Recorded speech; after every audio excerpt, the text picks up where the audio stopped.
বন্ধুরা, আপনাদের সকলকে জানাই প্রভু যীশু খ্রিস্টের নামে শুভেচ্ছা ও অভিনন্দন। আশা করি আপনারা প্রত্যেকে ভালো আছেন। আজকের একটি বিষয় আমরা জানব, তা হলো কিভাবে প্রার্থনা করতে হয় বা আপনি কিভাবে প্রার্থনা করবেন। একই প্রশ্ন যখন প্রভু যীশু এই পৃথিবীতে ছিলেন, তখন তার শিষ্যরা তাকে জিজ্ঞাসা করেছিলেন যে, প্রভু, যোহনের শিষ্যরা কত সুন্দর প্রার্থনা করে, কারণ যোহন তাদেরকে প্রার্থনা করতে শিক্ষা দিয়েছিলেন। আমাদেরকেও শিক্ষা দিন যেন আমরাও প্রার্থনা করতে পারি।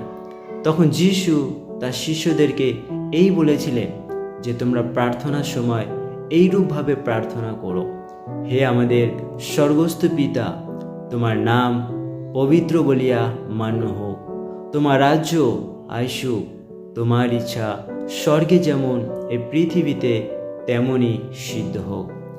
আর আমাদের প্রয়োজনীয় খাদ্য আজ আমাদিগকে দেও, আর আমাদের অপরাধ সকল ক্ষমা করো, যেমন আমরাও আপন আপন অপরাধীদিগকে ক্ষমা করিয়াছি।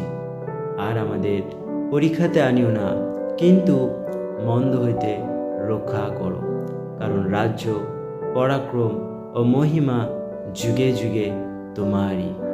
আমেন। এই প্রার্থনা আমরা খুঁজে পাই মথি লিখিত সুসমাচার 6 অধ্যায় 9 থেকে 13 পদে, যেখানে স্বয়ং প্রভু যীশু তার শিষ্যসহ বহু মানুষকে এই প্রার্থনা করতে শিখিয়েছিলেন। আসি খ্রিস্টেতে আমার প্রিয়জন, আমরাও আমাদের ব্যক্তিগত এবং পারিবারিক জীবনে প্রভু যীশু শেখানো এই প্রার্থনাকে অনুসরণ করি। দেখবেন আপনার জীবনে, আপনার ব্যক্তিগত জীবনে প্রভু যীশু খ্রিস্টের প্রেম, শান্তি, আনন্দ প্রচুর রূপে আপনি অনুভব করতে পারবেন। আপনি সুস্থ থাকুন, আপনি ভালো থাকুন, আমরা সর্বদা এই প্রার্থনা করি। প্রভু যীশু খ্রিস্টের আশীর্বাদ সর্বদা আপনার সহবর্তী হোক। প্রভু যীশু আপনাকে, আপনার পরিবারকে সুরক্ষা প্রদান করুক। আমেন। জয় প্রভু যীশুর জয়।